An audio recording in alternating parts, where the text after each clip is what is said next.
이 이야기는 꿈이 가득한 아이들 그룹으로 시작합니다. 그중 한 아이가 신나게 보물 사냥꾼이 되어야 한다고 말하며 세계 곳곳의 보물 금고를 탐험하고 부와 영광을 차지하는 자신을 상상합니다. 다른 친구들도 그 아이의 생각에 불이 붙어 6명이 함께 세계에서 가장 강력한 영웅이 덤이 되는 꿈을 이룰 수 있다고 동의합니다. 그러자 빨간 머리 아이가 언젠가 자부르디아 수도로 가야 한다고 언급합니다. 장면은 현재로 전환되고 우리는 복면을 쓴 남자가 분주한 거리를 걷고 있는 모습을 봅니다. 그는 보물 사냥꾼의 삶에 대해 생각합니다. 그는 보물 사냥꾼이 제국 수도의 유명 인사와 같다고 설명합니다. 그들은 전 세계에 흩어져 있는 고대 유적과 보물 금고를 여행하며 숨겨진 보물을 차지하기 위해 목숨을 걸고 위험을 감수합니다. 그들은 유령으로 알려진 무서운 괴물과 싸우는 위험에 대한 보상으로 부와 명예를 얻습니다. 그러던 중 남자가 걷다가 한 선술집이 보입니다. 그는 오늘 이 선술집에서 퍼스트 스텝스라는 가장 강력한 클랜 중 하나가 새로운 파티 멤버를 위한 면접을 진행하고 있다고 언급합니다. 하지만 그는 클랜이 본질적으로 상호 원조 사회와 같은 집합체라고 설명합니다. 탐험가가 혼자 할 수 있는 일은 한정되어 있습니다. 더 높은 수준에 도달하고 싶다면 강한 파티에 가입하고 동료와 함께 성장하는 것이 매우 중요합니다. 그러다가 선술집에 들어가려고 줄을 서 있는 동안 그 남자는 자신이 결코 그 지점에 도달하지 못했다는 것을 인정합니다. 갑자기 뒤에 있는 소녀가 대화를 시작하며 그도 파티를 구성하러 왔냐고 묻습니다. 갑작스러운 대화에 사과하며 그녀는 자신을 루타 루네백이라고 소개하고 레벨 3 인증 탐험가라고 말합니다. 그 남자는 크리안들이라고 소개하지만 루타가 손을 흔들자 그는 그 손을 잡지 않습니다. 그녀는 인터뷰를 위해 모인 대규모 인파에 놀라며 지금까지 혼자 탐험해왔고 백호의 소굴이라는 보물 성소에서 어려움을 겪어 결국 파티에 가입할 생각을 하게 되었다고 털어놓습니다. 근처에 있는 다른 탐험가가 그들의 대화를 엿듣고 루타가 레벨 3에서 그 보물 성소에 도전하는 것은 무리라고 비웃으며 그런 곳은 그녀 같은 아마추어에게는 맞지 않는다고 자랑스럽게 말합니다. 루타는 낯선 사람에게 아마추어라고 불린 것에 불쾌해하지만 그 남자는 계속해서 설명하며 퍼스트 스텝스가 제국 수도에서 최고의 클랜 중 하나라고 강조합니다.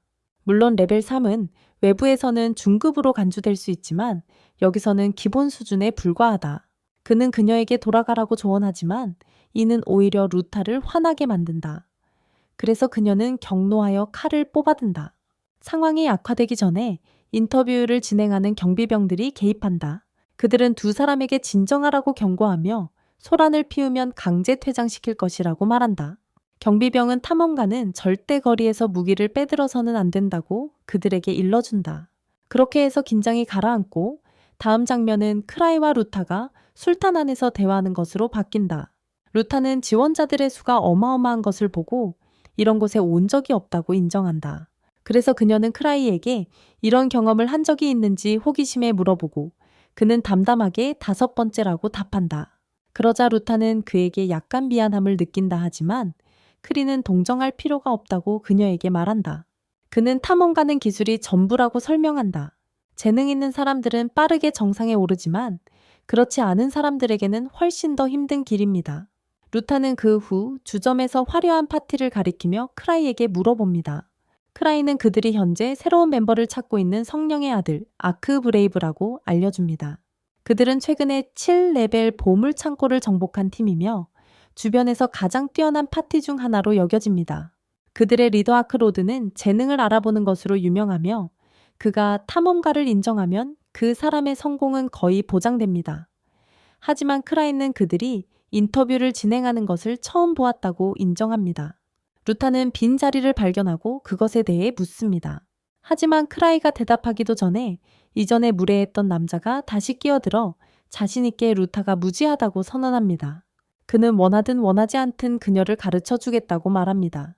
그녀가 그만하라고 말했음에도 불구하고 그는 자신을 레벨 4 인증 탐험가 그렉 장기프라고 소개합니다. 그는 빈자리가 수도에서 가장 존경받는 파티 중 하나인 그리버스의 창립자에게 속한다고 지적합니다. 크라이가 설명하길 그리버들이 몇 년 전에 수도로 새로운 파티를 시작했고 그들의 뛰어난 재능으로 인해 금방 유명세를 탔다고 한다. 그들의 공식 명칭은 그리빙구 서먼즈이며 크라이는 그들이 자신의 어린 시절 친구 컷의 파티라고 밝힌다. 여전히 소문이 무성한 가운데 그리버들이 수년 만에 처음으로 새로운 멤버를 영입한다는 소문이 돌고 있어 많은 탐사대원들이 모여들고 있다고 말한다. 하지만 겉은 그 소문이 거짓이라고 일축하며 창시자 테이블에 아무도 앉아있지 않다는 점을 지적한다. 다른 참가자 중 한 명이 말을 이어가며 그리버들이 어디 있는지 묻는다. 그는 당당하게 말한다. 자신이 그들을 따라하고 싶은 이유는 그들이 최고라는 소리를 들었기 때문이라고 자신감에 차서 그는 자부심을 드러내며 언젠가는 가장 강력한 탐사대원이 될 것이라고 선언한다. 그는 이미 4급 인증 탐사대원이라고 밝힌다. 갑자기 관리 직원 중 한 명인 소녀가 앞으로 나와 큰 소리치는 사람에게 대들기 시작한다. 억제하지 않고 그녀는 그에게 나가라고 말한다. 다른 관리 직원들이 달려와 그녀를 진정시키려 하지만 오늘은 어떤 문제도 일으키지 말아야 한다는 것을 상기시킨다. 하지만 그녀는 그런 말을 듣지 않는다. 그녀는 반박하며 만약 자기 언니가 여기 있었다면 똑같이 행동했을 것이라고 말한다. 긴장이 고조되면서 두 사람이 싸울 준비를 하고 혼란이 다가오는 것을 느낀 크라이는 루타에게 상황이 복잡해지기 전에 나가자고 말한다. 루타는 그가 나가는 것을 따라 나가지만 그때 버릇없는 길버트가 소녀 티노를 공격하려고 한다. 하지만 그가 타격을 가하기도 전에 티노는 재빠르게 크라이의 존재를 알아챈다. 그녀는 그와 눈을 맞추고 길버트가 돌진하는 순간 그녀는 그의 공격을 능숙하게 피하고 대신 크라이를 몰아붙인다. 길버트가 여전히 허우적거리는 가운데 티노는 크라이를 주인님이라고 부르며 그가 여기서 무엇을 하고 있는지 묻는다. 그때 크라이가 단순한 탐험가가 아니라 슬픔에 잠긴 영혼들의 리더이자 모두가 이야기하고 있는 클랜의 우두머리라는 사실이 밝혀진다. 크라이는 모든 것이 수년 전 그와 그의 그룹이 탐험을 열망하는 신참으로서 마을을 떠나면서 시작되었다고 설명하기 시작한다. 그들은 순식간에 여러 초급 보물을 하나씩 정복했다. 하지만 어느 날 금고를 탐험하던 중 괴물이 크라이를 공격했고 그의 친구 중 한 명이 제때 그것을 처치했다. 그 친구는 크라이가 미끼 역할을 해준 것에 대해 칭찬했다. 크라이는 진실을 알고 있었지만 몬스터가 있는 줄도 몰랐다. 그 순간 그는 모든 이가 같은 꿈을 꾸고 있지만 중요한 것을 깨달았다. 그들의 재능은 결코 평등하지 않았다. 그는 자신을 평범한 사람으로 인식하며 짐이 되는 것 같은 기분이 들기 시작했다. 그는 친구들이 그에게 떠나라고 말하기에는 너무 친절하다는 걸 알고 스스로 파티를 그만두기로 결심했다. 하지만 크라이가 그들에 대해 이야기하려 했을 때 그들은 모두 주제를 피하며 아직 리더를 선택하지 않았다고 말했다. 그때 그룹의 붉은 머리 남자가 크라이가 리더가 되어야 한다고 제안했고 다른 이들은 즉시 동의하며 크라이가 연설을 잘하고 모두를 동기부여하는 데 능하다고 말해 크라이는 거절할 기회조차 없었다. 몇 년이 흐르고 크라이는 여전히 파티의 리더이다. 그의 어린 시절 친구로 구성된 팀에서 그는 이 역할을 맡고 있지만 탐험가로서 은퇴하고 싶어 했다고 인정한다. 루타는 여전히 충격을 받았고 크라이가 첫걸음 클랜의 마스터라는 것을 믿을 수 없으며 아크 또한 크라이를 놀리기 시작한다. 아크는 시라이가 늦은 이유가 잠을 많이 잤다고 주장했던 것을 회상하지만 이제 그가 참가자들과 섞여 몰래 평가하고 있었던 것처럼 보인다. 크리는 자신이 정말로 잠을 잤다고 정정하지만 아크는 그를 믿으려 하지 않는다. 크레이는 아이키와 마찬가지로 대부분의 탐험가들이 사람의 말을 듣지 않는다고 언급한다. 티노는 눈에 띄게 짜증이 나서 아크가 무례하게 굴고 있다고 말하며 그를 클랜에서 쫓아내야 한다고 농담한다. 아크는 티노의 유머 감각이 정말 웃기다고 생각하며 웃는다. 우리는 또한 티노가 4단계 인증 탐험가라는 것을 알게 되며 츠우리야이는 그녀가 첫걸음의 솔로 탐험가이고 그의 어린 시절 친구이자 그들의 강력한 멤버 중 하나인 리즈의 제자라고 설명한다. 아크네운 시라이에게 좋은 후보자를 발견했는지 묻고 크라이는 그의 보통의 비꼬는 방식으로 아크가 추천하는 사람을 정말로 자신의 파티에 받을지를 궁금해한다. 아크네운 주저하지 않고 그럴 것이라고 말하며 시우리아의 판단을 신뢰한다고 말하고 전체 선술집은 이를 듣고 충격을 받는다. 아크의 파티 동료들은 그에게 경고하려 하지만 아크는 시라이가 제안한 단 한 사람만을 받아들일 것이라고 고집한다. 크레는 정말 누구든 상관이냐고 묻고 아크는 전적으로 그에게 맡긴다. 크라이가 혼자서는 아크가 정말 큰 마음을 가지고 있다고 생각하지만 아크의 파티원 중 한 명이 이를 보고 노려본다는 것을 알아차린다. 그러자 크라이는 티노를 바라보고 그녀는 즉시 크라이가 자신을 선택할 것이라고 생각한다. 그녀는 당당하게 자신은 크라이 곁에 항상 머물기로 결심했다고 선언한다. 그녀는 심지어 그 위장한 잘생긴 남자의 파티에 가고 싶지 않다고까지 덧붙인다. 한편 기알토는 다시 한번 시끄럽게 소리치며 아크의 파티에 합류할 사람이라고 주장한다. 크라이는 기알토가 레벨 소호라고 자랑하는 것을 기억하며 그가 실제로 파티에 있는지조차 의문스럽다고 생각한다.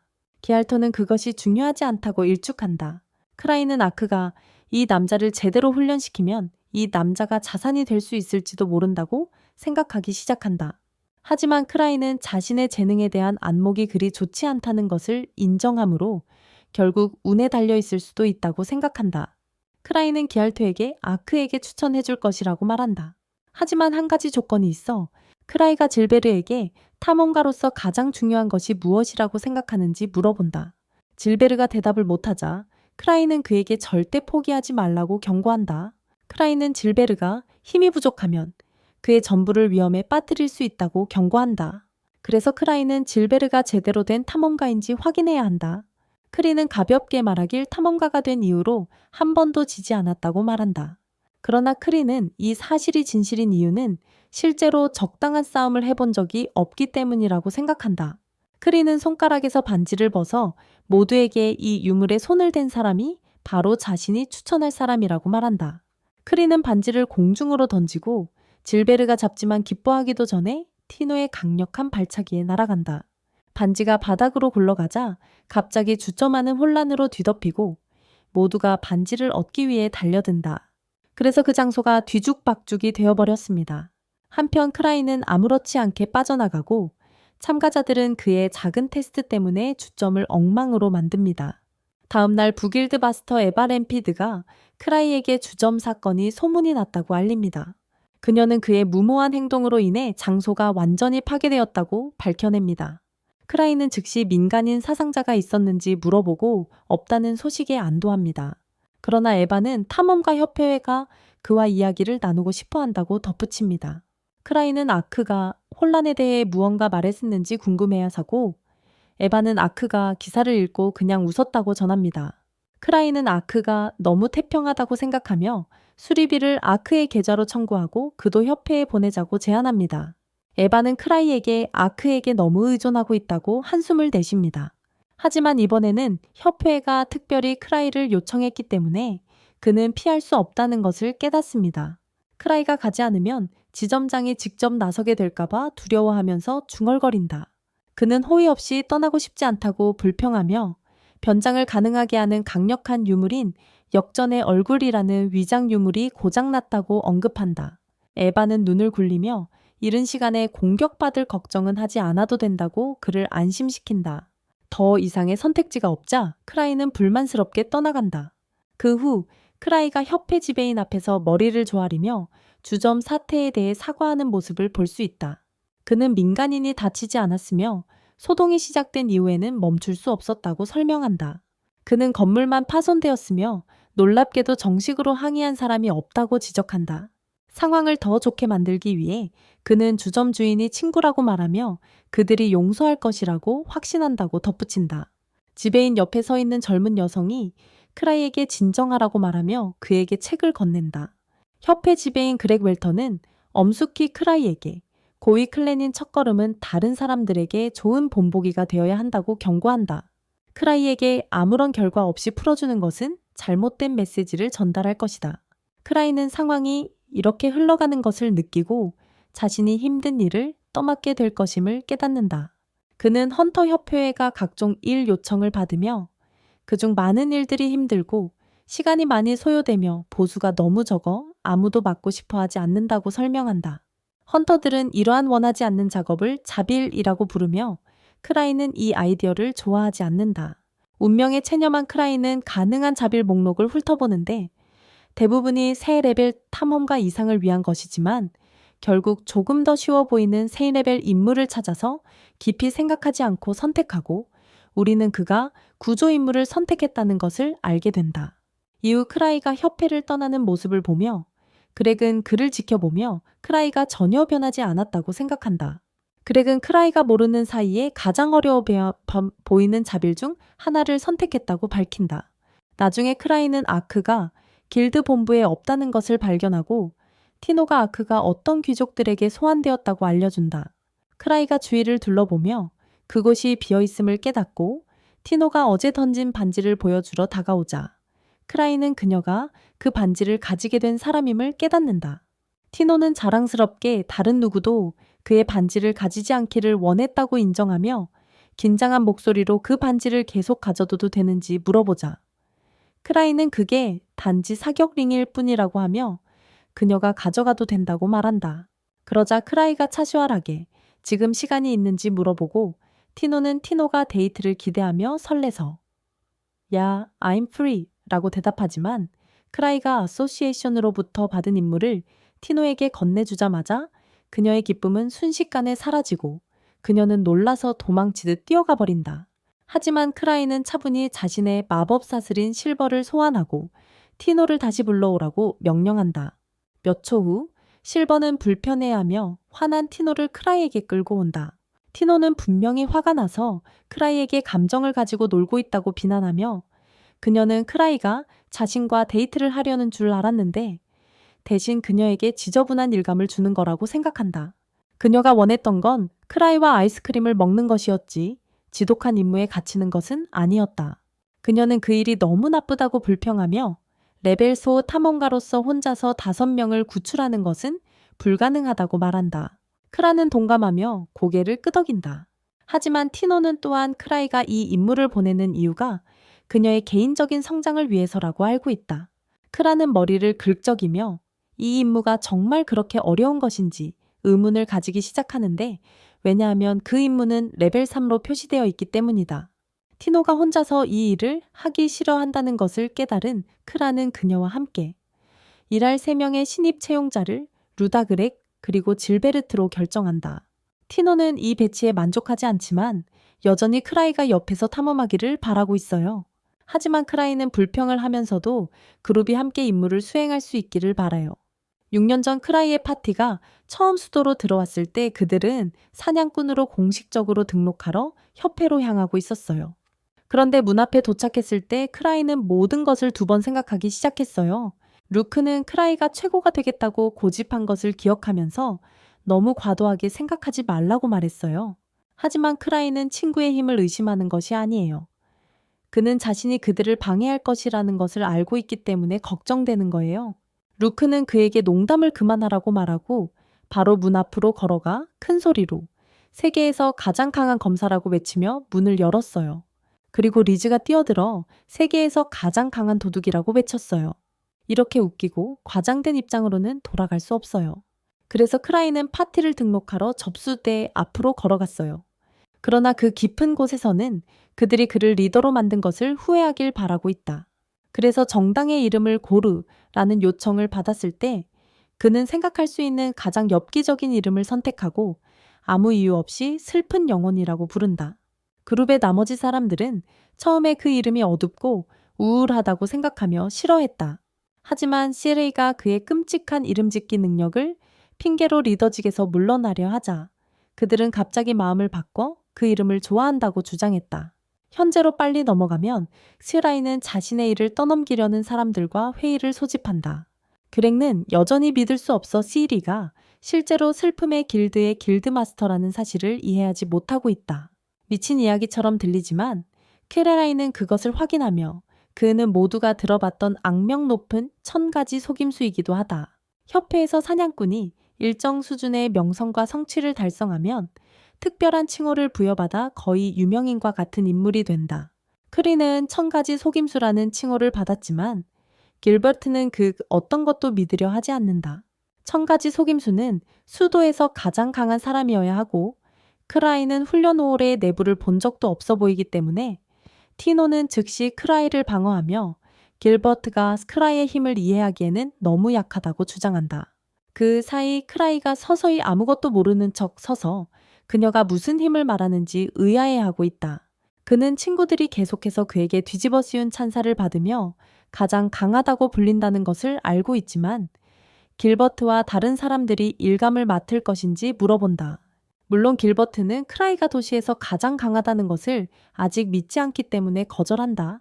그러자 갤리트는 수도에서 가장 강한 사람이 화를 내면 무슨 일이 생길지 걱정되어 크라이를 제지하려 한다. 하지만 길버트는 그런 식으로 행동하는 놈이니까 그냥 손가락으로 갤리트의 코를 찌른다.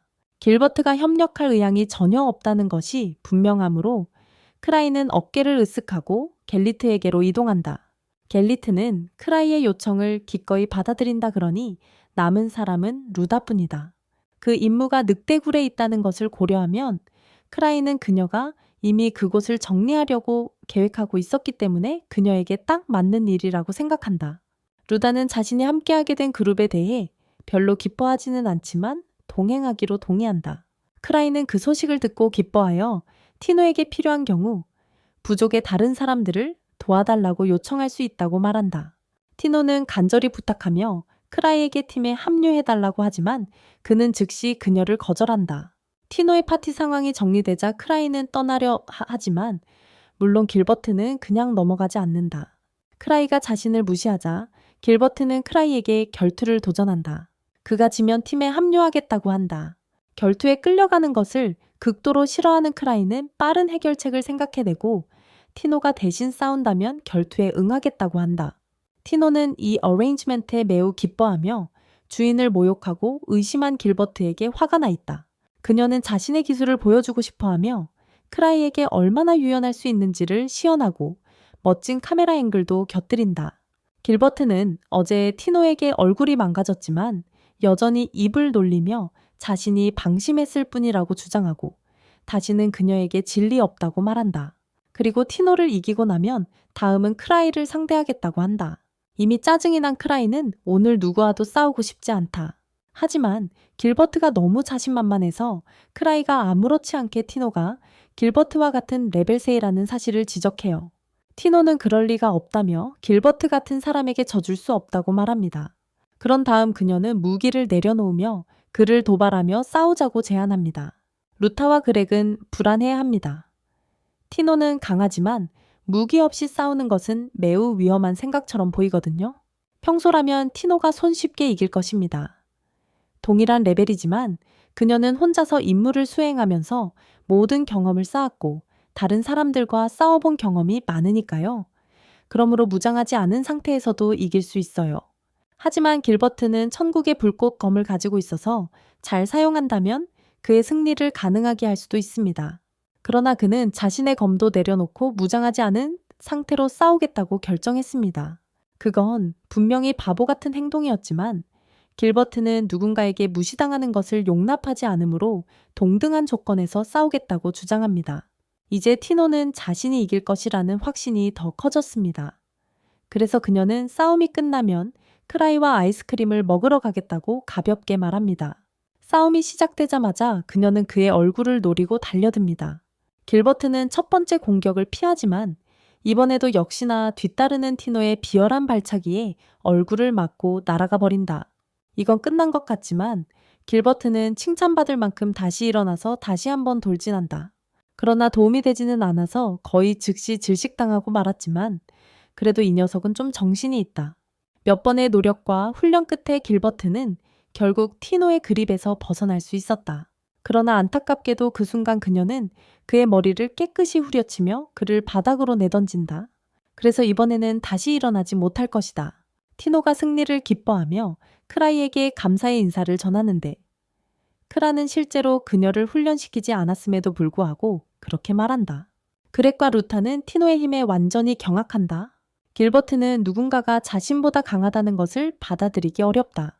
검을 처음 들었을 때부터 길버트는 항상 사냥꾼이 될 운명이라고 믿어왔다. 그의 훈련 덕분에 그는 전문 검성인들을 쉽게 이기고 마침내 사냥꾼으로 등록할 나이가 되자 곧장 수도로 향해 소규모 파티를 결성하고 길드를 청소하기 시작했다. 지금까지 그는 단 한 번도 지지 않았다.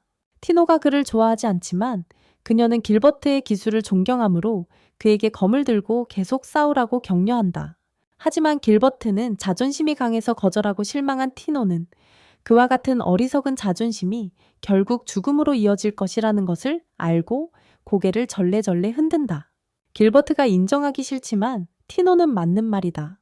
만약 이것이 진짜 싸움이었다면 지금쯤 이미 여러 번 죽었을 것이다. 그래서 그는 자신이 생각했던 만큼 강하지 않다는 냉혹한 현실을 직시해야 한다. 그때 크라이가 가볍게 추측하면서 길버트가 이전 파티를 떠난 이유가 아마도 힘의 차이 때문일 것이라고 말한다. 길버트는 경악하는데 크라이의 말은 정확하다. 크라이는 자신의 파티에서도 비슷한 문제가 있었지만 그는 그만둘 수 없었다. 만약 그가 그만두고 싶었다 해도 길버트는 이를 완전히 오해하여 크라이가 팀 동료들을 압도하고 있다는 뜻으로 이해합니다. 그리고 수도에서 가장 강력한 그 슬픔에 잠긴 영혼은 모든 이들보다 수마일 앞서 나아가고 있습니다. 그래서 길버트에게 가장 강하다는 것이 무엇을 의미하는지 완전히 새로운 인식을 하게 됩니다. 크라이는 길버트의 검을 가볍게 두드려 보며 그것이 어떤 능력을 가지고 있는지 확인해 봅니다. 그의 명령에 따라 즉시 불꽃이 검에서 솟구치기 시작하는데 길버트가 지금까지 소환한 것보다 훨씬 더 큰 규모입니다. 길버트는 완전히 경악합니다. 길버트는 이미 오랜 시간 동안 그 검을 소유하고 있지만 이렇게 큰 불꽃을 한 번도 만들어낸 적이 없으며 더욱이 크라이처럼 단순히 두드리는 것만으로 불꽃을 제어하는 것은 말할 것도 없습니다. 심지어 손잡이를 잡지 않고서도 말이죠. 이 세상에서는 만화 물질이 모든 생명체의 피조물입니다. 그것은 어디에나 있지만 맨눈으로는 보이지 않습니다. 하지만 보물 창고 안에서는 만화가 다양한 형태로 응축되어 이상한 결정부터 희귀한 유물까지 변하게 됩니다. 백색 늑대의 소굴은 피로 물든 늑대 유령이 출현하는 것으로 알려진 금고 중 하나입니다. 당연히 크라이는 다른 이들을 그곳으로 보낸 것에 안도하며 직접 다루지 않아도 된 것을 다행으로 생각합니다. 하지만 에바는 그의 결정을 의심합니다. 그처럼 경험 없는 사냥꾼들을 늑대의 소굴 같은 곳에 보내는 것이 정말로 현명했나요? 크라이는 그저 3급 금고일 뿐이라고 무시하며 그 4명은 그 수준에 비해 꽤 능숙하다고 말합니다. 게다가 그는 앱에게 길버트에 대한 정보를 고맙게 여기고 크라이가 길버트의 과거에 대한 여러 가지를 무작위로 추측하며 길버트가 당황하는 모습을 보는 것이 금 같은 경험이었습니다. 에바는 도움이 될 수 있어서 기쁘지만 크라이가 길버트의 유물을 마치 어린아이 놀이처럼 다룬 방식이 궁금해져서 그의 비밀을 알고 싶어 합니다. 크라이는 어깨를 으쓱이며 그 유물이 꽤 간단한 바로 조종할 수 있는 것이라고 말합니다. 길버트처럼 초보자도 최소한의 훈련으로 사용할 수 있으니 크라이는 그 유물이 그렇게 대단한 것인지 이해하지 못하지만 유물 수집가인 그는 이미 길버트에게 그 검을 팔라고 부탁할까 고민하고 있습니다. 에바는 그 아이디어를 즉시 반려합니다. 크라이가 유물 수집에 엄청난 예산을 써버렸어. 그의 수집품이 이미 엄청나게 많아서 도대체 왜 또 다른 걸 필요로 하겠어? 크라이의 눈이 반짝이며 각각의 유물은 모두 유일무이하다고 주장한다. 그는 이미 20개 이상의 유물 반지를 소유하고 있지만 언제나 더 많은 것이 필요하다고 말한다. 에바가 논쟁하는 게 무의미하다는 것을 깨닫고 한숨을 내쉰다. 크라이에게는 안정적인 수입이 있지만 그의 집착에 모든 돈을 쓰게 놔둘 수는 없다. 그리고 상심의 이익은 모든 멤버들에게 공평하게 나눠지며 실제로 기여한 만큼은 아니더라도 말이다. 그래서 크라이가 손가락 하나 까딱하지 않아도 매달 두툼한 급료를 받지만 그의 유물 중독을 쉽게 포기할 생각은 없다. 그의 유물 중 하나가 재충전이 필요해지면 그는 대화를 피하는 좋은 구실을 찾는다. 그는 협회 회원 중 한 명에게 찾아가 마법으로 충전해달라고 약간의 도움을 청한다. 크라이가 그들에게 항상 많은 도움을 주기 때문에 그들은 기꺼이 도와준다. 크라이의 유물이 충전되는 동안 도와주는 사람이 북쪽 길에서 나타난 악당 유령이 커비안을 완전히 파괴했다는 사실을 가볍게 언급한다. 그것을 지키고 있던 3명의 레벨 3 사냥꾼들이 있었으니 이 유령은 정말 강력해야겠군. 지금 제3계급 기사단에서는 척살대를 모집하고 있어. 보고서에 따르면 그 유령은 늑대였고 위치는 백늑대굴 근처라서 아마도 거기서 나왔겠지. 늑대들의 대량 출현이 있었을 테니 지금쯤 굴에는 적들이 널려 있을 거야. 그곳에 불행히도 들어간 사람은 큰 시련을 겪게 될 거야. 크라이가 걱정을 무마하려고 자신에게 티노의 파티는 괜찮을 거라고 말하지만 주변 사람들로부터 백늑대굴의 몬스터들이 최근에 점점 더 강해져서 협회에서 위협 수준을 올릴지 고민 중이라는 소식을 듣게 된다. 더구나 잘 알려진 레벨 9 창병 파티가 그 보물창고 안에서 실종되었다는 소문이 돌고 있다. 그러니 레벨 아보팀조차 감당할 수 없었다면 그보다 낮은 레벨의 팀은 아무 기회도 없겠지. 이제 크라이는 진짜로 걱정이 되어 처음 받았던 퀘스트를 다시 한번 확인하기로 한다. 그때야 비로소 그는 이것이 단순한 임무가 아니라 레벨 사업팀인 루돌프 창병과 그의 팀을 구출하는 임무였음을 알게 된다. 크라이는 티노와 다른 이들을 그 죽음의 함정에 보내기 전에 퀘스트 세부 사항을 읽어야 했어. 하지만 이제 그들을 다시 부르기에는 너무 늦었어. 그와 함께 앉아있는 사람들은 뭔가 이상하다는 것을 알아차리고 모든 것이 괜찮은지 묻는다. 크라이는 그가 티노를 화이트 울프덴에 보냈다고 인정한다. 두 사람은 경악하며 크라이가 레벨 4인 그녀를 레벨 하보 파트에서 살아남을 수 없는 금고에 보냈다는 것을 깨닫는다. 그들은 크라이가 얼마나 위험한지 알고 있었고 그녀의 훈련의 일환으로 보냈다고 추측한다.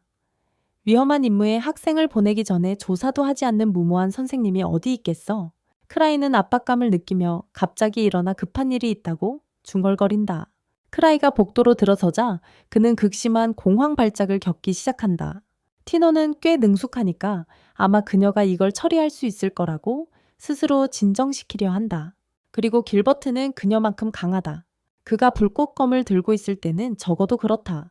하지만 그에게는 그 검에서 모든 힘을 소진했음을 깨닫게 된다.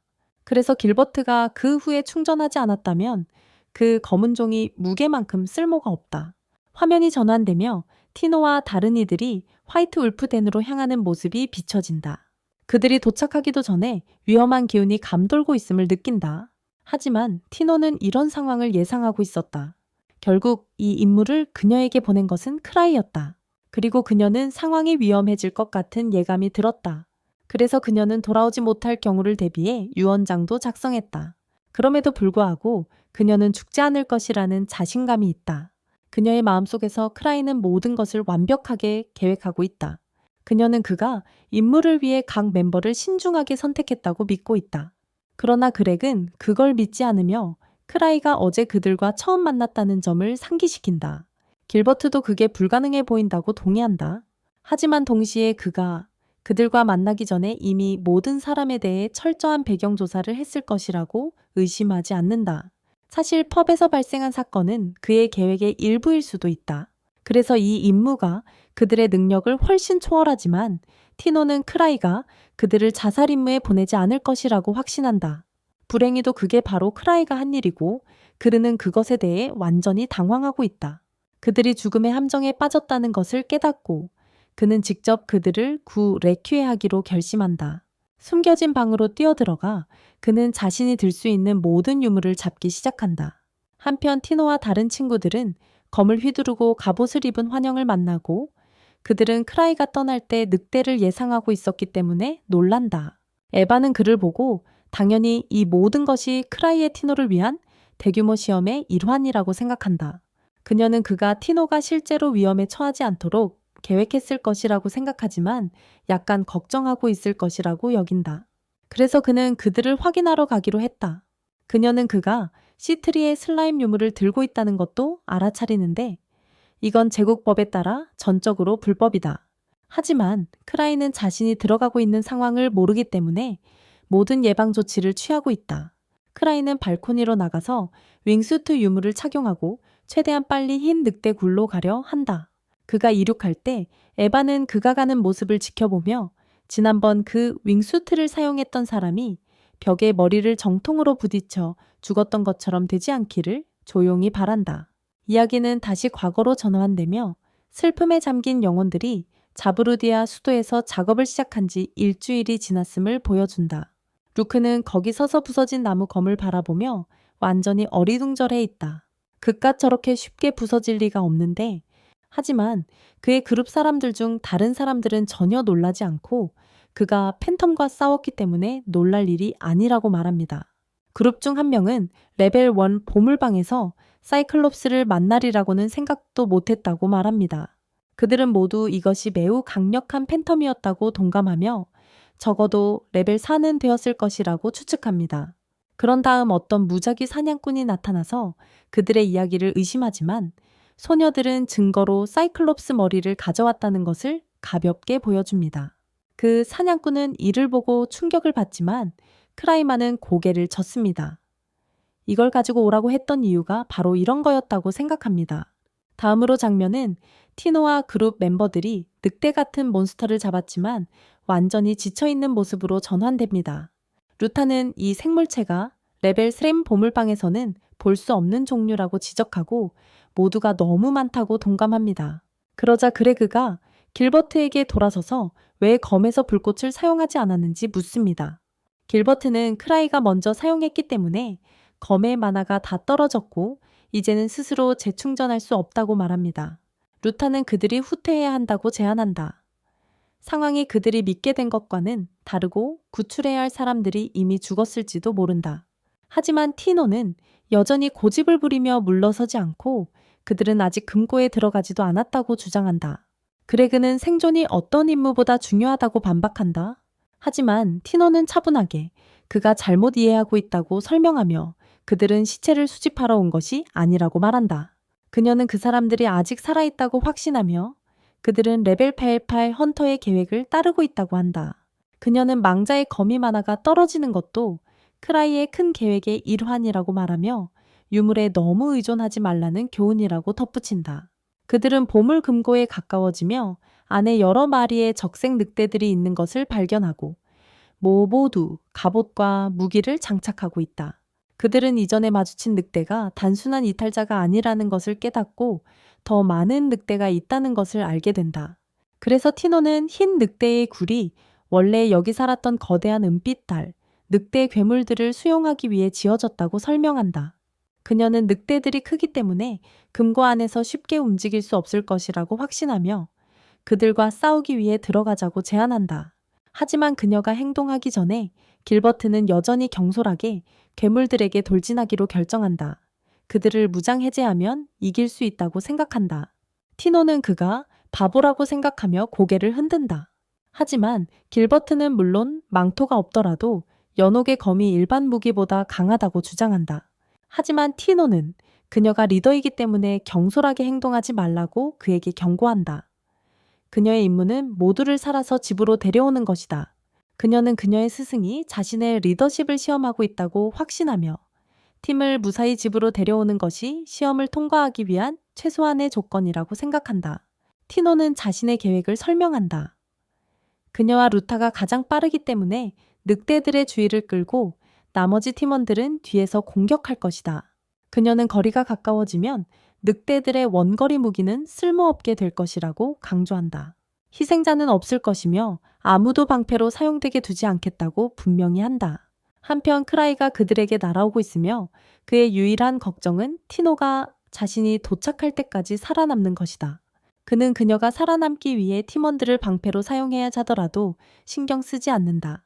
금고로 돌아온 티노와 그녀의 팀은 계획대로 행동하여 결국 모든 늑대들을 물리칩니다.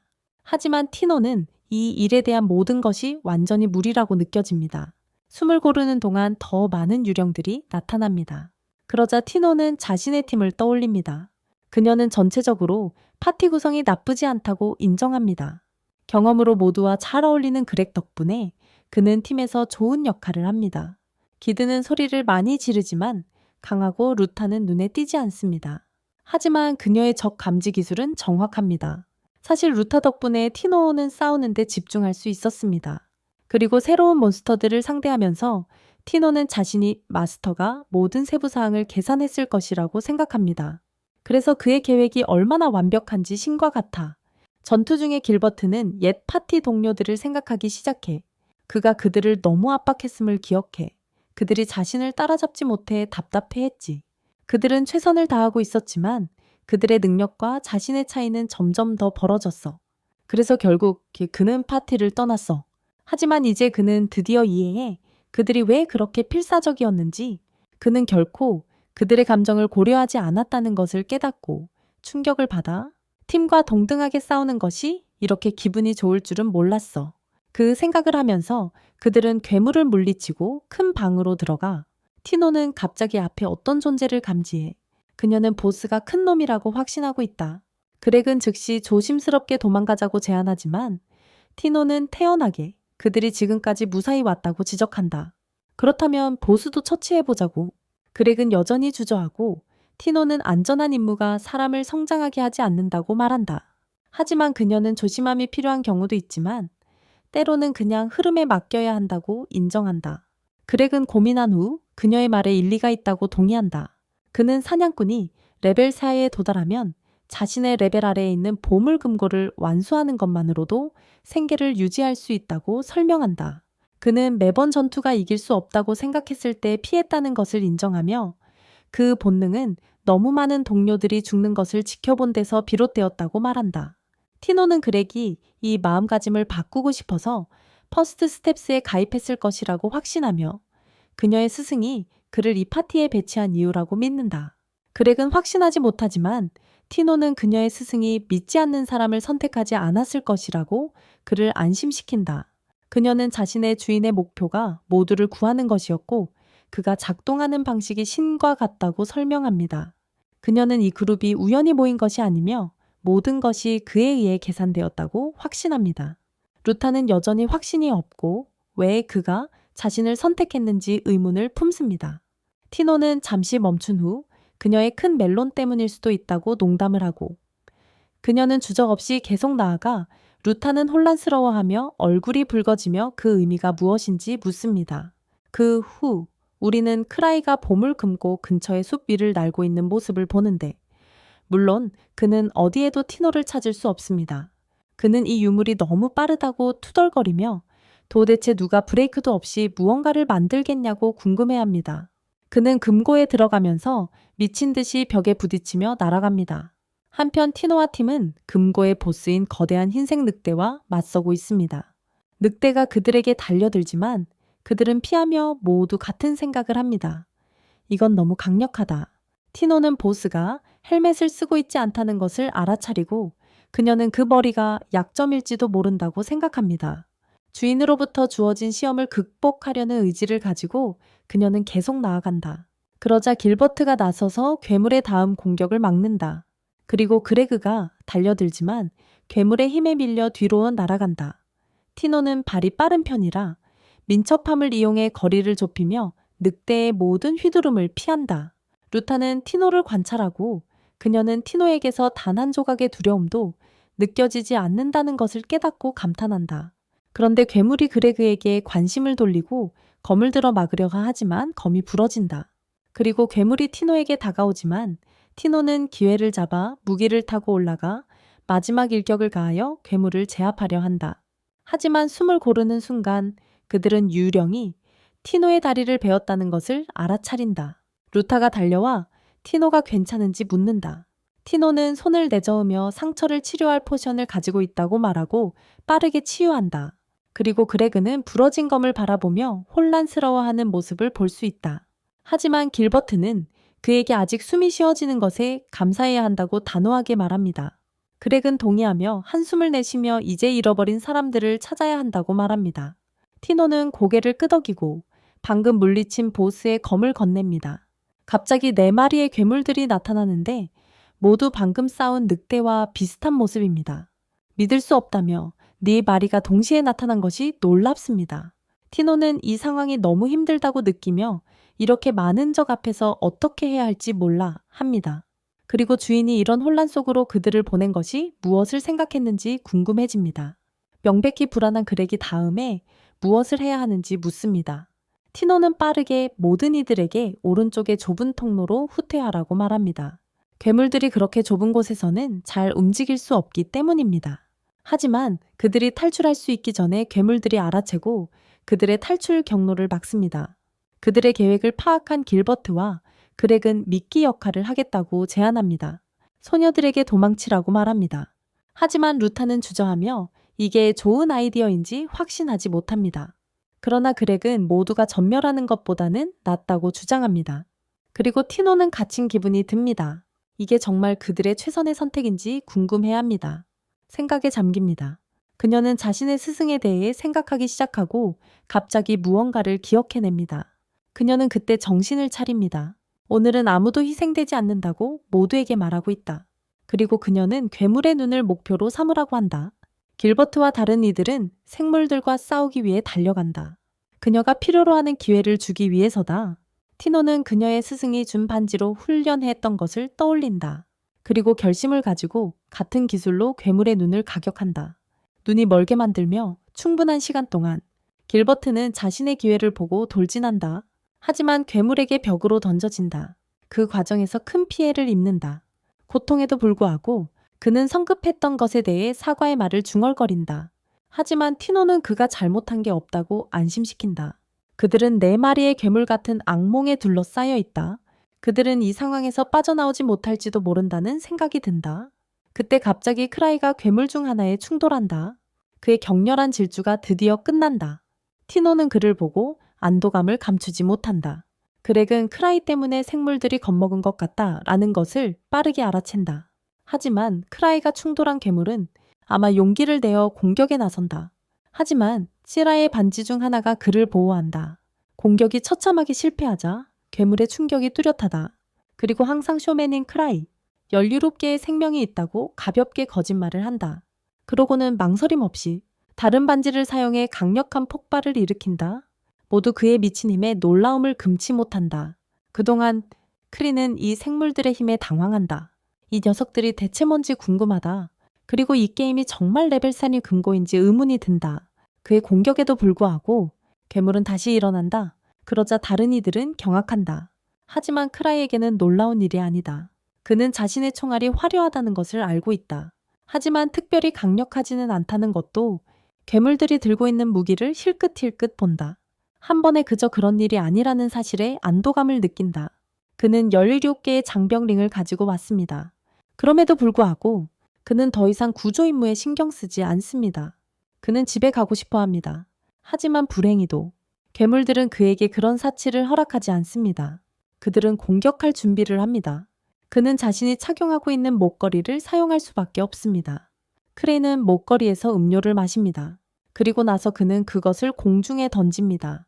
그리고 샷링으로 쏘아 올립니다. 영이 구름을 만들어냅니다.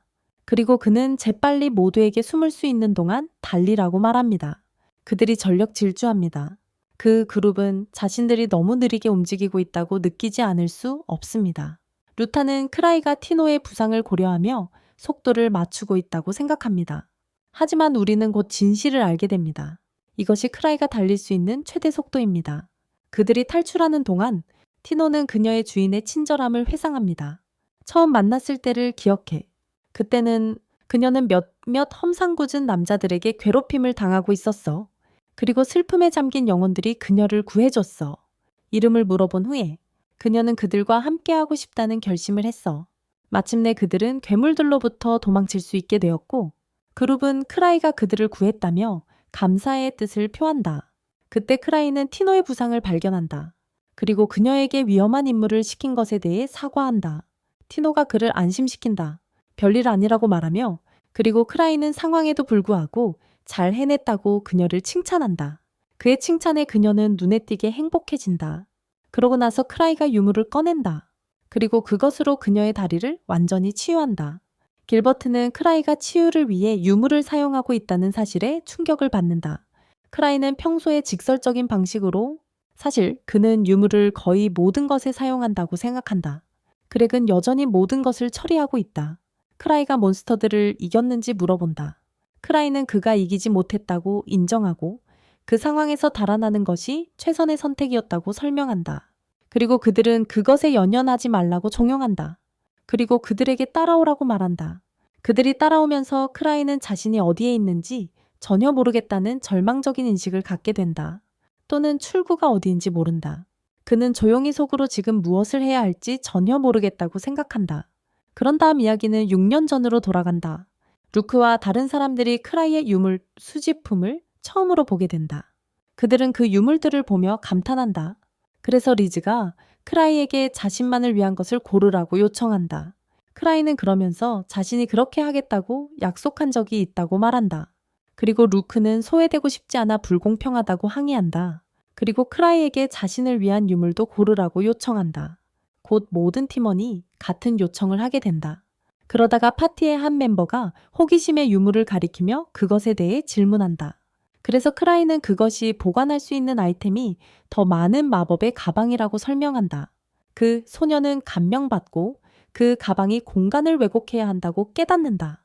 희귀하고 가치 있는 아이템이라고 생각하면서 하지만 크라이는 그녀의 흥분을 빨리 꺾는다. 그것을 드러내면 초콜릿만 보관할 수 있다는 걸 알 수 있다. 그리고 그것은 그녀의 열정을 금방 바꾼다.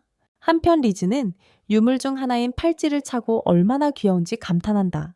하지만 몇 초 후에 그녀는 넘어져 일어나지 못한다. 크라이가 그것이 실제로 미로 반지라고 설명한다. 사람들의 공간 인식을 완전히 흐트러뜨린다. 리즈는 이제 화가 나서 땅에서 힘겹게 몸부림친다. 크라이가 계속 말한다. 대수롭지 않게 덧붙이자면 그것을 착용하는 대부분의 사람들은 방향 감각으로 인해 몸을 찢어발기곤 한다. 리즈가 아직 한 덩어리로 남아있는 것은 정말 놀랍다. 다음으로 루크는 무시무시하게 생긴 검을 짚는다. 분명히 멋있어 보여서 끌린 크라이는 그에게 경고하려 한다. 그것이 저주받은 검이라고 말하며 하지만 루크는 이미 너무 늦었다. 그가 그것을 만지는 순간 그는 완전히 광란 상태에 빠진다. 그의 파티는 그를 제압하려고 안간힘을 쓰고 크라이의 유물 모음은 절대적인 혼란을 초래한다. 결국 이 유물들이 나중에 루크와 리즈의 훈련 장비로 변하게 되었다고 설명된다. 이야기는 다시 현재로 돌아가 크라이가 조용히 괴로워하고 있다. 그는 티노와 루타가 둘 다 도둑이라는 것을 알고 있어서 그들이 정찰이나 뭔가 유용한 일을 하고 있기를 진심으로 바란다. 대신 그들은 크라이의 길 찾기 능력을 완전히 믿고 있는 것 같다. 그가 어디로 가고 있는지 전혀 모름에도 불구하고 그러자 길버트가 감탄하며 말문을 연다. 크라이가 분명 모든 걸 통제하고 있을 거라 확신한다. 하지만 그에게는 그들이 원형으로 돌아다니는 것처럼 보인다. 마침내 그는 크라이에게 출구로 가고 있는지 물어본다. 하지만 크라이가 대답하기도 전에 티노가 언제나 그렇듯 자신감 있게 나선다. 그리고 이 길이 분명 출구로 가지 않는다는 점을 지적한다. 그녀는 본 적 있는 지도를 통해 둥지의 구조에 대해 대략적으로 알고 있다. 그들이 잘못된 방향으로 가고 있지만 크라이가 무언가 더 깊은 계획이 있을 거라고 생각한다. 루타 역시 동의하지만 크라이가 적어도 가려는 곳을 알려줬으면 좋겠다고 바란다. 하지만 크라이는 여전히 침묵한다. 결국 그들은 길이 갈라지는 곳에 다다른다. 그리고 크라이는 여전히 무작위로 길을 선택한다. 모두의 놀라움에 그는 기적적으로 그들이 구하러 간 부상당한 사냥꾼들에게 곧장이 끈다. 크라이는 어떻게 그걸 해냈는지 전혀 모른다. 하지만 다른 사람들이 이미 도우러 가고 있으니 그는 그냥 따라간다. 그들이 부상자를 돌보는 모습을 보며 크라이는 티노가 그들을 발견한 것에 진심으로 놀란다. 그는 정말로 전혀 몰랐으니 부상자 그룹의 리더 루돌프는 그들을 구해준 티노에게 감사한다. 하지만 전형적인 티노답게 그녀는 모든 공을 크라이에게 돌리며 그가 없었다면 절대 여기까지 오지 못했을 것이라고 말한다. 크라이는 압박감을 느끼며 자신은 그저 추측했을 뿐이고 칭찬받을 만한 사람이 아니라고 설명하려 한다. 하지만 아무도 그의 말을 한순간도 믿지 않고 그저 겸손한 척한다고 생각한다. 한편 루타는 사냥꾼들이 회복할 수 있도록 물약을 나누느라 바쁘다. 하지만 그들은 너무 오랫동안 먹지 못해 빠르게 에너지를 잃고 있다. 그때 크라이는 자신이 한 가지 똑똑한 일을 했음을 기억한다. 마법 초콜릿 가방을 가져온 것이다. 안에는 거의 무한한 초콜릿이 들어있다. 그는 지금 이 순간에 딱 맞는 해결책이라고 생각한다. 그때 릭은 루돌프에게 돌아서서 그가 살아남아 기쁘다고 말한다. 그는 처음에 레벨 4 파티가 이 던전에서 실종되었다는 소식을 들었을 때 최악의 상황을 두려워했다고 한다. 하지만 루돌프는 씁쓸하게 대답한다. 그들은 간신히 살아남았다고. 길버트는 회의적이며 믿기 어렵다고 생각한다. 늑대들이 강했던 건 사실이지만 레벨 5 파티가 그런 괴물들에게 압도당할 수는 없다. 하지만 루돌프가 말한 위협은 늑대들이 아니라 훨씬 더 나쁜 것이었다. 그들은 파티를 완전히 몰살시킨 뼈로 덮인 작은 유령에 직면했다. 어떤 존재이든 그것은 순수한 원한의 실체다. 그것은 금고를 완전히 장악하고 있다. 이곳을 지배하는 은빛 달의 저주일 가능성이 크다. 그것은 여기서 죽은 모든 괴물들의 원한을 대표한다. 그리고 시간이 지남에 따라 그 힘이 커져 마침내 진정한 악몽이 되었다. 루돌프와 그의 팀은 아마추어가 아니다. 그들은 가장 강한 자들 중 하나다. 그러나 그들 모두는 이 괴물에게 속수무책이었다. 사실 루돌프는 이 유령을 청검과 비교할 정도였다. 슬픔에 잠긴 영혼들의 일원으로 수도에서 가장 강력한 검객으로 널리 알려져 있습니다. 청검은 모든 정통 기술을 마스터한 신동이며 그 위에 더 많은 기술을 창조했습니다. 이 사람은 적을 수십 명씩 처치할 수 있습니다. 그리고 그는 나무검으로 모든 일을 해냅니다. 루크도 가볍게 볼 사람이 아니므로 크라이는 그를 유령과 비교하는 것이 약간 과장된 것 같다고 느낍니다. 그런 것이 실제로 존재한다면 루크는 지금까지 그것을 사냥했을 것입니다. 그럼에도 불구하고 이 유령이 5레벨 파티를 완전히 초토화시켰다는 것을 고려하면 크라이는 티노와 그녀의 그룹이 그것을 처리할 수 있을지 확신이 서지 않습니다. 사실 그는 아크에게 이 모든 일을 맡기지 않은 것을 심각하게 후회하고 있습니다. 그래서 이런 혼란을 겪지 않아도 되었을 텐데요. 루돌프는 그 괴물이 그들의 마지막 조우 동안 그들과 장난치고 있었다고 계속 설명합니다. 그것이 그들을 즉시 죽이지는 않았지만 만약 그들이 다시 그것과 마주친다면 다음에는 그렇게 자비롭지 않을 것이라는 점에 그의 마음에 의심의 여지가 없다. 그리고 그것은 그들을 완전히 끝장낼 것이다. 루타는 크라이에게 다음에 무엇을 해야 할지 물어본다. 하지만 크라이 내부에서는 이 상황에 전혀 준비가 되지 않았기 때문에 정신적으로 무너지고 있다. 그는 잠시 멍하니 바라보며 패닉에 빠진다. 그리고 마침내 무언가를 생각해낸다. 그는 루테에게 부상자를 안전한 곳으로 옮기는 데 집중해야 하며 금고에서 탈출하는 것이 최우선이라고 말한다.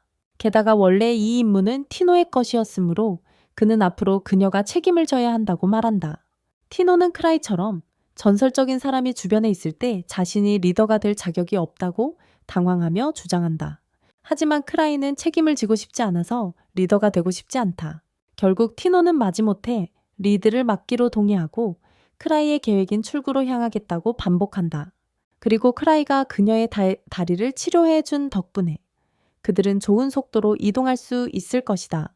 하지만 크라이는 다치신 분들이 따라오지 못할 테니 너무 빨리 뛰지 말라고 그녀에게 상기시킵니다.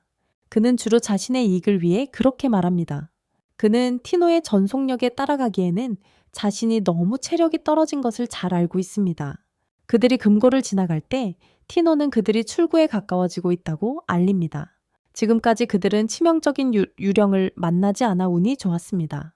하지만 만약을 대비해 루돌프가 나서서 유령이 나타나면 모두의 방패 역할을 하겠다고 약속합니다. 다른 이들이 탈출할 시간을 벌어주기 위해서요.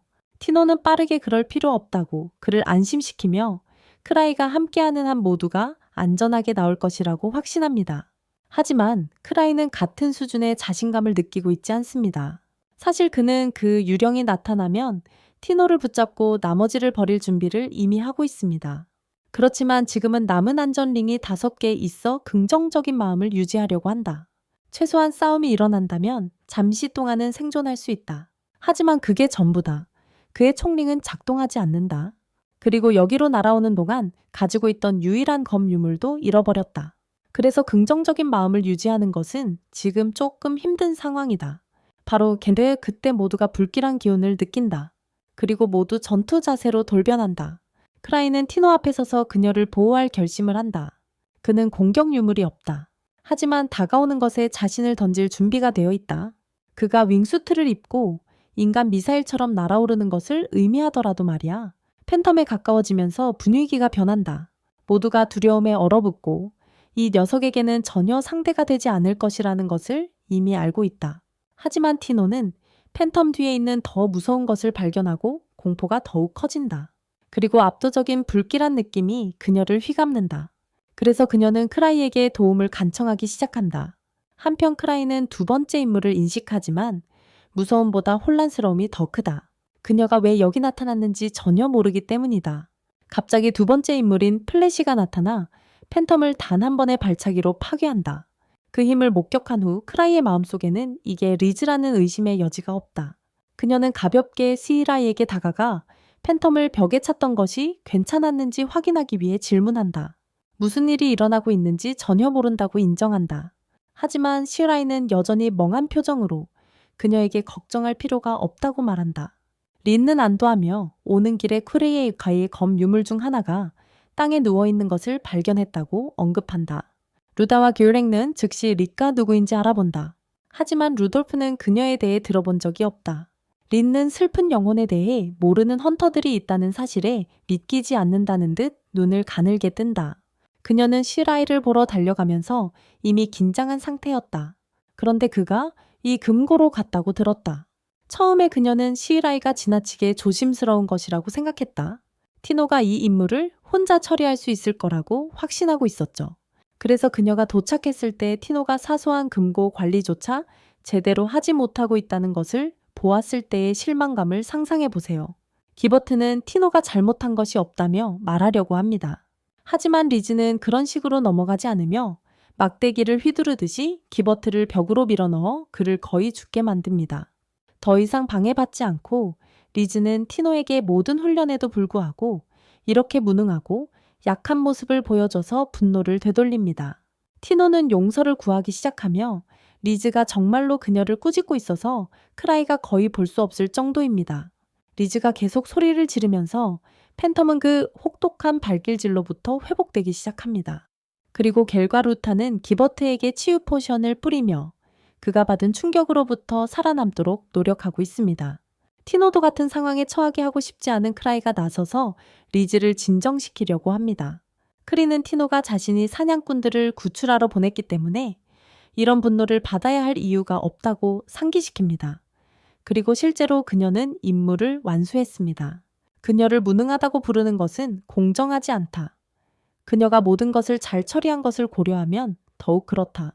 리즈가 크라이의 말을 듣자마자 그녀의 분노가 사라지고 그에게 돌아서서 티노가 정말 잘했는지 묻는다. 크라이는 그녀를 안심시키며 티노가 정말 인상적이었다고 말한다. 그 기회에 그는 리즈가 공격을 좀 더 억제하는 법을 드디어 배운 것에 대해 축하해준다. 칭찬을 받은 리즈는 이제 기뻐하며 자신이 왜 조심해야 하는지 완전히 이해하지는 못한다고 인정한다. 하지만 크라이가 잔소리를 그치지 않아서 결국 그녀는 힘을 조절하는 법을 배웠다. 크라이는 그녀가 잡아 듣길 잘했다고 생각한다. 하지만 그는 그녀가 아직 조금 더 연습이 필요할지도 모른다고 지적한다. 길버트는 그녀의 이른바 경고 사격으로 중태에 빠졌다. 티노는 그녀가 초래한 문제에 대해 다시 한번 사과한다. 하지만 리즈는 이제 차분해져서 그녀를 안심시킨다. 리즈는 티노에게 그녀가 진정한 잠재력을 가지고 있지만 원초적인 힘이 부족한 만큼 2배로 노력해야 한다고 말한다. 그동안 유령은 늑대 보스 중 한 명과 재편성하고 다시 공격할 준비를 하고 있다. 나머지 그룹은 최악의 상황에 대비하지만 리즈는 그저 짜증이 난 표정이다. 괴물은 마치 그녀를 위협할 것처럼 기관총을 꺼낼 엄두를 내고 있다. 리즈는 태연하게 자신의 마스크를 집어든다. 늑대가 총을 쏘기 시작할 때 리즈는 심지어 움찔조차 하지 않는다. 총알이 너무 느리게 움직여서 마치 슬로우 모션처럼 보인다. 총알이 다 떨어질 때쯤 리즈는 여전히 그 자리에서 완전히 무사하다. 게다가 그녀는 손에 몇 발의 총알을 태연하게 들고 있으며 나머지를 깔끔하게 배열하는 시간도 가졌다. 리즈는 이미 더 이전에 냉정해졌을 수 있지만 티노가 총을 든 몬스터와 싸우고 있다는 사실을 알게 되자 더욱 화가 치민다. 리즈는 10살 때부터 총알을 피하는 법을 배웠기 때문에 몬스터가 총을 겨누는 것은 명백한 모욕이다. 그녀는 그 모욕이 얼마나 웃긴 것인지 보여주려 한다. 그녀는 우아하게 뒤로 점프하여 공중에서 파괴적인 발차기를 날리며 거대한 늑대를 반으로 갈라 폭발시킨다. 리즈에게는 전혀 어렵지 않은 일이라서 왜 티노가 오래 전에 똑같은 일을 하지 않았는지 이해할 수 없다. 리즈가 계속해서 가르치면서 유령이 검을 뽑고 그녀에게 달려든다. 하지만 리즈는 이 역시 티노가 쉽게 이길 수 있었던 것이라고 확신한다. 그래서 2 손가락만으로 유령의 검을 가로채고 무릎으로 공중으로 밀어올린 후 티노가 이런 저급한 상대를 혼자서도 다룰 수 있을 만큼 약하다는 비난과 함께 연속으로 주먹을 날린다. 티노는 눈물을 흘리며 그녀를 불쌍히 여긴다. 하지만 사실 이건 리즈의 엄격한 사랑의 훈련 방법에 따른 정상적인 과정이다. 리즈는 세계에서 가장 빠른 사냥꾼이며 그녀의 눈부시게 빠른 속도로 스틴드 쉐도라는 별명을 얻었습니다. 그리고 모든 것이 진정되면 티노, 그렉, 루타, 길버트가 길드에서 다시 만나기로 합니다. 길버트는 그가 너무 많이 의존해온 불꽃검을 포기하고 싶다고 선언합니다. 이제부터 그는 리즈처럼 총알을 잡을 수 있을 때까지 몸을 처음부터 훈련할 계획이라고 합니다. 다른 사람들은 그가 결코 그렇게 될 수 없다고 믿습니다. 하지만 만약 그가 리즈처럼 되고 싶다면 티노는 그에게 모두가 착용하는 가면에 대해 알고 있어야 한다고 생각합니다. 모두는 크라이가 파티의 기술을 연마하기 위해 이렇게 계획했을 것이라고 가정합니다. 하지만 사실은 6년 전에 크라이가 슬픔에 잠긴 영혼들을 위한 가면을 주문할 때 눈동자 구멍을 포함시키지 않았습니다. 그래서 파티의 모든 사람이 이전까지 사실상 눈이 멀었고 싸웠던 것입니다. 현재 시점으로 돌아와서 크라이는 시트리의 젤리를 찾고 있지만 어디에도 보이지 않아서 실망스럽게도 지금은 그냥 포기하려고 합니다. 하지만 그렇게 쉽게 할 수는 없습니다. 왜냐하면 그의 마음은 1년 전으로 돌아가 시트리 스미스라는 괴짜 알케미스트가 인증 등급 2를 가지고 있었지만 그녀는 젤리를 크라이에게 맡기며 안전할 것이라고 확신했습니다. 시트리는 그리버의 두뇌이자 제국의 학술 기관의 일원으로 유명하며 그녀의 뛰어난 재능과 비범한 방식으로 알려져 있습니다. 과거에는 가장 뛰어난 연금술사로 추앙받기도 했습니다. 억제되지 않은 이라는 별명을 가진 크라이는 그녀의 천재성이 종종 그를 이런 끈질기고 위험한 상황으로 이끌었다는 것을 반영합니다. 그리고 그는 그 슬라임을 시트리의 슬라임이라고 이름 붙였던 것을 기억합니다. 그는 어렸을 때 슬라임과 가지고 놀던 기억을 떠올리며 한 번은 재미로 슬라임을 풀어주려 했을 때 시트리가 그를 멈추며 약간 위험하니 조심하라고 경고했던 일을 기억합니다. 그렇게 하면 수도 전체가 파괴될 수 있다고 했습니다. 크라이는 그게 단순히 조금 위험한 것 이상이라는 것을 이해했고 시트리는 슬라임을 매우 조심하라고 부탁했습니다. 그는 동의했습니다. 현재로 넘어가면 그는 슬라임을 추적하려고 여전히 노력하고 있지만 그 존재 자체를 잊고 싶어하는 마음도 있습니다. 찾는데 실패하자 그는 지쳐서 침대에 앉아 상황을 차분하게 생각해 보려고 합니다. 그는 화이트 울프의 소굴에서 캡슐을 열었지만 그것이 비어 있었던 것을 기억합니다. 그는 슬라임을 안전하게 잠가 두었다고 확신하고 있으니 어떻게 그것이 탈출할 수 있었겠어. 아마도 아마 이건 시트리의 정교한 장난일 수도 있고 그는 이를 웃어넘기려 한다. 하지만 마음 깊은 곳에서는 더 이상 이 악몽을 다루고 싶지 않다는 것을 알고 있다. 한편 백색 늑대의 소굴에서는 한 무리의 모험가들이 예상보다 훨씬 강한 괴물들과 싸우고 있다. 여성 중 한 명은 이 요청이 생각보다 더 힘들어지고 있다고 언급한다. 그녀의 동료도 동의하지만 국가의 중요한 보물 금고를 조사하는 것의 중요성을 강조한다. 그는 1000가지 속임수가 관련되어 있다는 것을 기억하며 이는 그들의 의심을 더욱 확증한다. 여기서 큰일이 분명히 일어나고 있다. 한편 본부에서는 크라이가 잠부족으로 지쳐 보인다. 그가 비틀거리며 다니다가 에바를 만나게 되고 그녀는 백호의 소굴에 대한 협회에서 연락이 왔다고 전한다. 크라이는 평소처럼 태연하게 그녀에게 그 소식을 티노에게 전하라고 한다. 티노가 그 임무의 리더였기 때문이다. 에바는 직접 처리하고 싶지만 할 수 없다고 설명하며 티노가 리즈와 함께 훈련 중이라고 말한다. 크라이는 분명 기분이 안 좋은 것 같아. 대화를 바꾸고 앱에게 제국 수도에서 어떤 움직임이 있었는지 묻는다. 에바는 이해할 수 없는 표정으로 그가 어떤 움직임을 말하는지 묻는다. 크라이는 대수롭지 않게 여겨지며 아마 아무것도 아닐 거라고 말하고 아무 일도 없으면 좋다고 덧붙인다. 이제 에바는 의심스러워하며 크라이가 더 깊은 의미를 암시하고 있다고 생각하며 어쨌든 확인해 보겠다고 한다. 하지만 크라이는 그걸 무시하며 그저 그의 상상일 뿐이라고 말한다. 그는 대신 티노에게 가기로 결정하고 에바는 그녀가 2층 지하에서 훈련 중이라고 알려준다. 크라이가 떠나자 에바는 크라이의 말이 그가 보이던 것만큼 순수하지 않았다고 확신한다. 그녀는 그가 지진이나 보물금고의 이상, 현상과 같은 자연재해를 예측하는 비정상적인 능력을 가지고 있다는 것을 알고 있지만 크라이의 예측이 그가 일부 재해를 일으켰기 때문일 수도 있다는 사실은 모르고 있다. 장면이 바뀌어 크라이가 2층 지하로 도착한다. 사냥꾼들이 훈련실 밖에 모여 있어 분명히 자신의 차례를 기다리고 있다. 그들 중에는 레벨 6기 사냥꾼 스벤앵어가 있어 즉시 크라이에게 리즈의 광기를 끝내줄 것을 요청한다. 분명히 리즈가 훈련장을 장악했고 다른 누구도 사용할 수 없다고 한다. 크라이는 농담처럼 몬스터 사냥은 자신의 일이 아니라고 대답하지만 스벤은 필사적으로 그가 지금 리즈를 막을 수 있는 유일한 사람이라고 말한다. 왜냐하면 안셈과 루시아는 지금 임무 중이기 때문이다. 스벤은 리즈가 왜 스스로 돌아왔는지 도무지 이해할 수 없다. 이에 크라이는 무심하게 그녀가 모든 함정을 해제하고 보스룸에 도착했지만 지루해져서 돌아왔다고 설명한다. 스벤은 충격을 받으며 리즈가 레벨 8 보물금고에서 지루해했다는 사실을 믿을 수 없어 중얼거리며 슬픔을 느낀다. 하지만 그는 재빨리 현재로 돌아와 크라이에게 리즈를 빨리 막지 않으면 티노가 죽을 것이라고 긴급히 경고한다.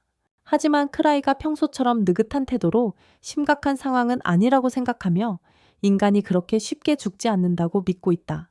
그런데 문을 열자마자 티노가 완전히 반응하지 않은 채 바닥에 누워있는 것을 발견한다. 엘리즈가 그 위에서 티노에게 일어나라고 비웃으며 그것뿐이냐고 묻는다.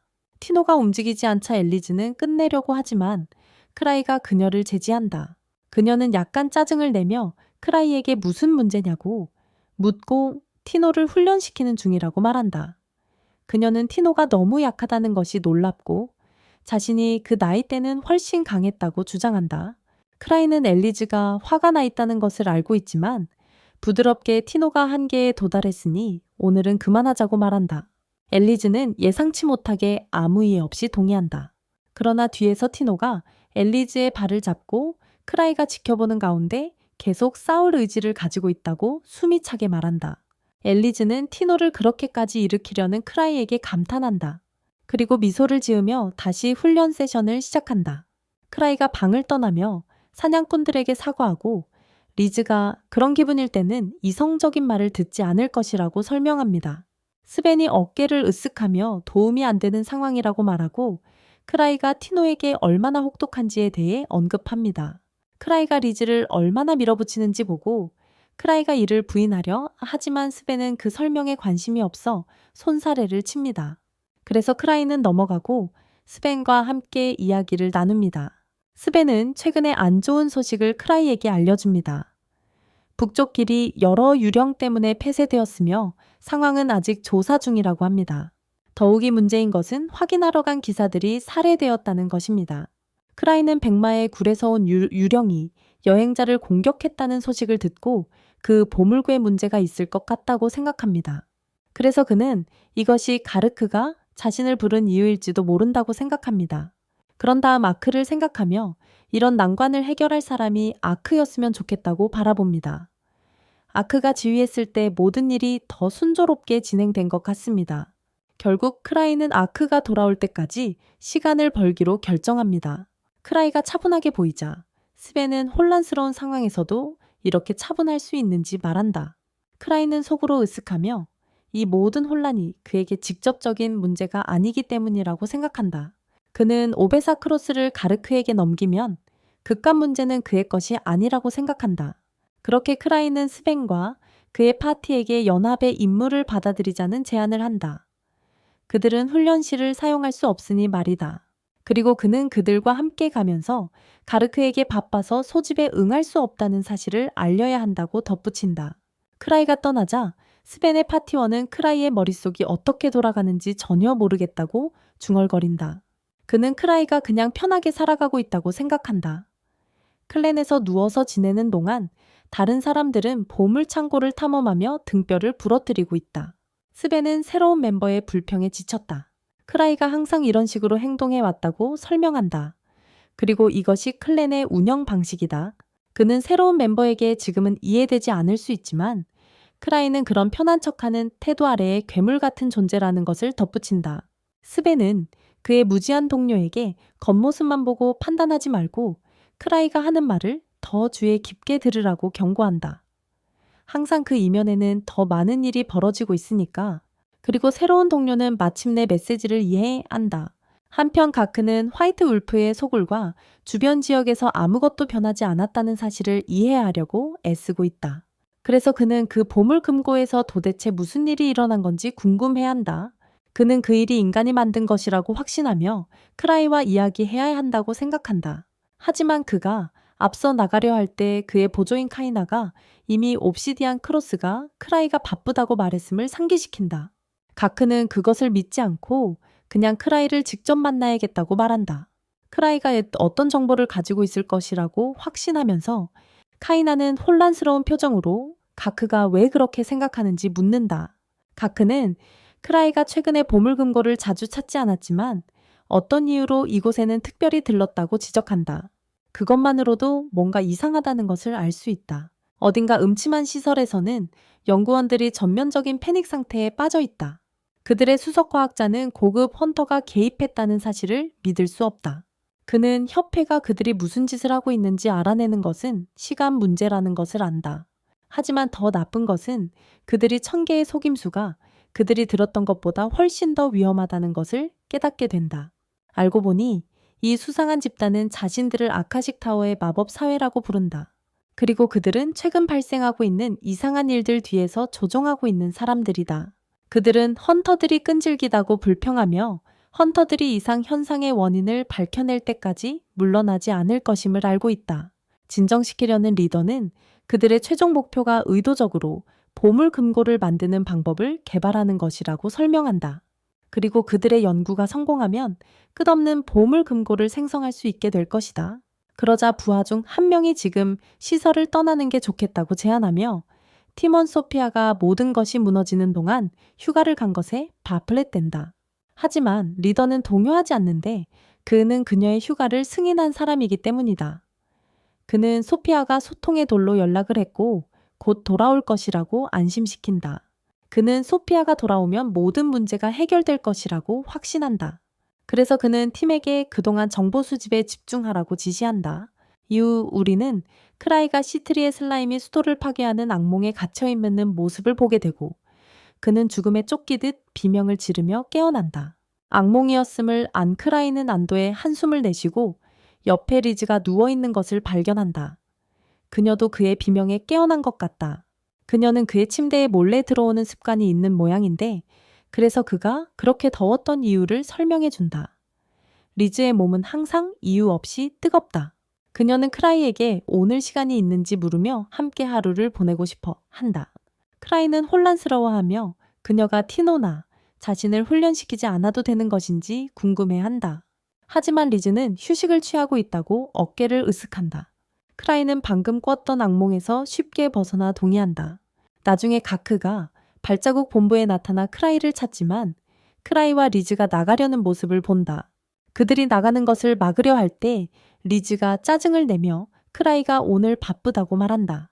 가크는 놀라며 그들이 7레벨 이상의 금고를 클리어할 때마다 보고하라고 특별히 요청했음을 언급한다. 하지만 리즈는 그런 말을 듣지 않겠다고 하며 그들이 크라이에게 너무 의존한다고 비난하고 스스로 문제를 해결하는 법을 배워야 한다고 주장한다. 그녀의 짜증이 극에 달하고 크라이와의 계획을 망친 가크에게 좌절감으로 발길질을 한다. 가크와 리즈가 어린애처럼 말다툼을 시작하자 크라이는 이 기회를 이용해 키나와 개인적으로 이야기를 나누러 간다. 그녀는 그에게 정맥에 문제가 없다고 업데이트하며 화이트 울프의 소굴에서 이상한 점을 발견했는지 묻는다. 크라이는 이상한 점을 발견하지 못했다고 인정하지만 다른 걱정거리가 더 있다고 우연히 드러낸다. 키나가 자세한 내용을 묻자 그는 누군가 듣고 있을까봐 말할 수 없다고 그녀를 무시한다. 그의 마음은 슬라임에 대해 떠올라 아직 공유하기엔 준비되지 않은 비밀을 간직하고 있다. 대신 그는 아크에게 도움을 청하도록 조언하며 아크가 이 문제를 처리할 적합한 사람일 거라고 생각한다. 한편 리즈와 가크는 서로에게 계속 다투고 있으며 리즈는 가크가 늙고 약해졌다고 비웃음으로써 그를 극도로 화나게 하여 진지하게 싸우게 만든다. 크라이가 가크가 과거에 레벨 7 사냥꾼이었다고 설명하며 이 두 바보들이 건물 전체를 망가뜨리기 전에 개입한다. 그는 가크에게 카이나와 이미 모든 일을 논의했으며 물론 가크는 이를 포기하지 않으려 한다. 그가 다시 화를 내려는 찰나 리즈가 이미 도망쳐 나와 크라이 옆에 서 있다는 것을 깨닫는다. 가크는 혼란스러워하며 언제 그렇게 된 것인지 의아해하며 결국 그는 진정하지만 자신이 아마도 다시 체력을 키워야 할 필요가 있다고 중얼거리며 카이나와 함께 떠난다. 곧 에바가 들어와서 건물이 파손된 모습에 절망한다. 그 후 리즈와 크라는 데이트를 즐기고 있지만 리즈는 이전 싸움에 여전히 집착하고 있다. 가크가 약해지고 있다고 말한다. 크라이는 동의하지 않으며 다른 사람들과 자신을 비교하는 것은 터무니없다고 말한다. 그녀는 웃으며 그의 능력으로는 자신이 방금 탐험한 레벨 8 보물금고에서 2초도 버티지 못할 것이라고 말한다. 그 말에 크라이는 충격을 받고 그곳의 팬텀들이 엄청나게 강했음을 떠올린다. 그는 그들이 화이트 울프의 둥지의 보스와 어떻게 비교될지 궁금해지지만 리즈는 그 금고에서 보스를 만났던 것도 기억이 나지 않는다고 가볍게 말한다. 그때 크라이는 보스가 그녀에게 기억할 가치조차 없었다는 것을 깨닫는다. 크라이는 그 순간 아직 레벨 8 금고 안에 있는 시트리와 다른 이들을 생각하게 되고 그들이 서둘러 돌아오기를 정말 바란다. 왜냐하면 그 슬라임이 큰 문제를 일으키기 전에 시트리에게 뭔가를 해야 하니까. 그러자 리즈는 그가 우울해 보인다는 것을 알아차리고 갑자기 그가 자브루티아가 파괴되면 어떻게 할 거냐고 묻는다. 하지만 리즈는 항상처럼 밝은 태도로 그와 함께 도망칠 것이라고 말하지만 이번에는 열대 국가로 가고 싶다고 한다.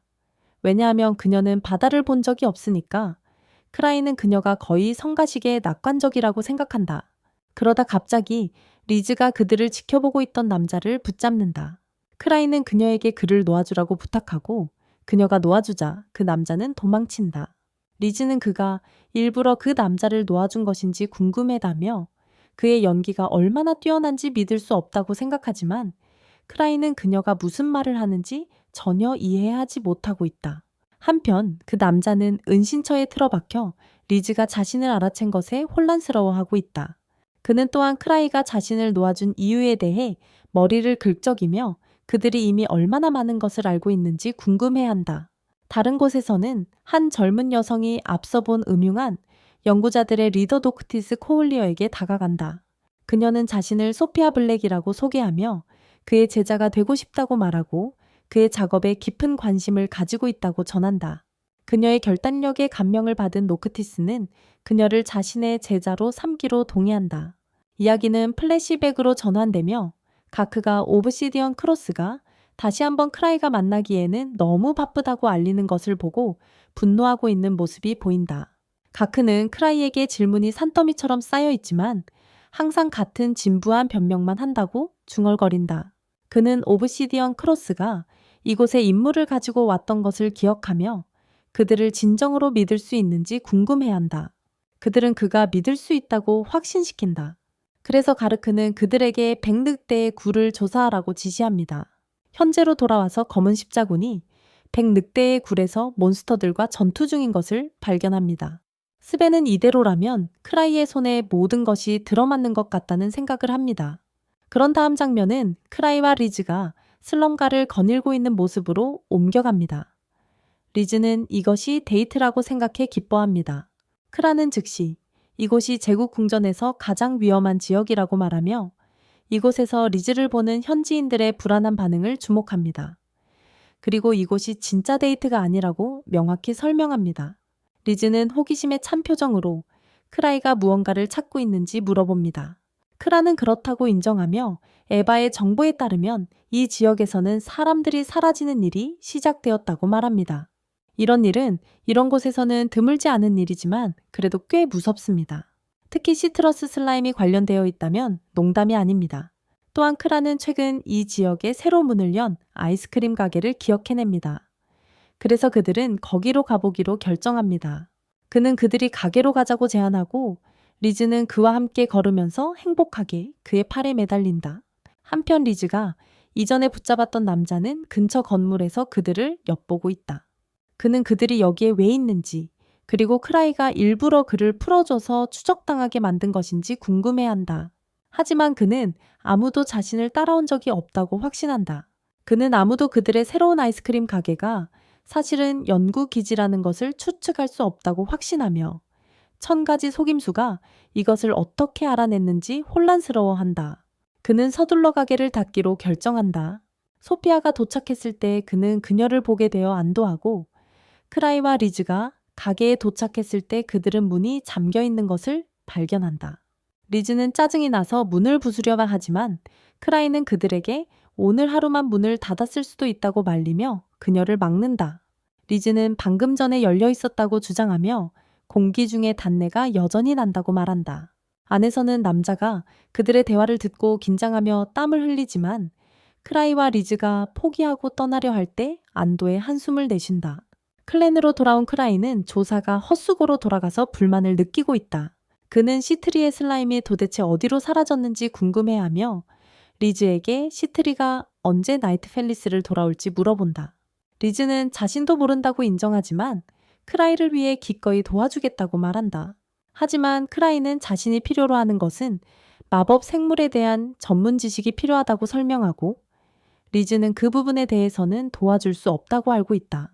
리즈는 시트리가 이번 습격에 많은 장비를 챙겼기 때문에 시간이 좀 걸릴 것 같다고 덧붙이고 크라이는 인내심을 가지며 시트리가 곧 돌아올 것이라고 스스로 안심시킨다. 그때 에바가 도착하여 화이트 울프의 소굴을 조사하기 위해 선택한 멤버들에 대해 크라이에게 보고한다. 그녀는 아크가 자리를 비웠기 때문에 다른 팀을 구성했다고 설명한다. 크라이는 그녀가 처리하도록 내버려두며 이번 임무가 커지고 있지만 자신은 참여하지 않으니 상관이 없다고 생각한다. 장면은 아카식 타워 본부로 전환되며 그곳에서 리더는 1000가지 속임수가 그들의 숨겨진 기지를 발견했다는 소식을 듣는다. 사회의 멤버들은 크라이의 정보망이 그들의 정보를 능가했는지 궁금해하고 앞서의 남자는 왜 크라이가 그 기지를 발견한 뒤 그냥 내버려 두었는지 baffled 상태이며 그가 무슨 생각을 하고 있는지 이해할 수 없다. 다른 회원이 그를 안심시키려고 하지만 모두 시라의 의도에 대해 불확실하다. 리더가 소피아에게 의견을 묻고 그녀는 사냥꾼들과 정면으로 맞서 싸울 것을 제안한다. 다른 이들은 그들이 성공할 가능성이 없다고 주장하지만 소피아는 그들의 의구심을 일축한다. 그녀는 그들이 불법 사회일지라도 아무에게도 굴복할 필요는 없다고 지적한다. 그녀는 자신이 설계한 방어 시스템을 시험해볼 완벽한 기회라고 주장하며 이 사냥꾼들을 처치하면 그들에 대한 정보를 퍼뜨릴 사람이 없을 것이라고 덧붙인다. 리더는 그녀의 의견에 동의하고 명령을 소피아에게 넘겨 그녀가 상황을 처리하도록 한다. 장면은 티노가 목욕 중인 모습으로 전환되며 그녀는 자신의 피부에 상처 하나 없는 것을 감탄한다. 스승이 그녀를 지옥 훈련에 통과시킨 후에도 그녀는 스승이 자신을 무자비하게 두들긴 후 물약 목욕에 담가주었음을 깨닫고 여전히 숨쉬고 있다는 것에 감사한다. 그 후 티노는 클랜 건물로 가고 그곳에 모인 사람들의 무리에 놀란다. 그녀는 회원 중 한 명에게 무슨 일이냐고 묻고 그가 그들이 협회와 함께 백색 늑대의 소굴을 조사하기 위해 팀을 구성하고 있다고 설명하자 그녀는 이렇게 많은 인원을 배치하는 것에 놀란다.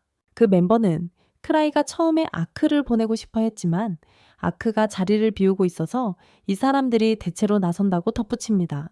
그럼에도 불구하고 그는 오직 그리버들만이 아크의 역할을 진정으로 채울 수 있다고 인정합니다.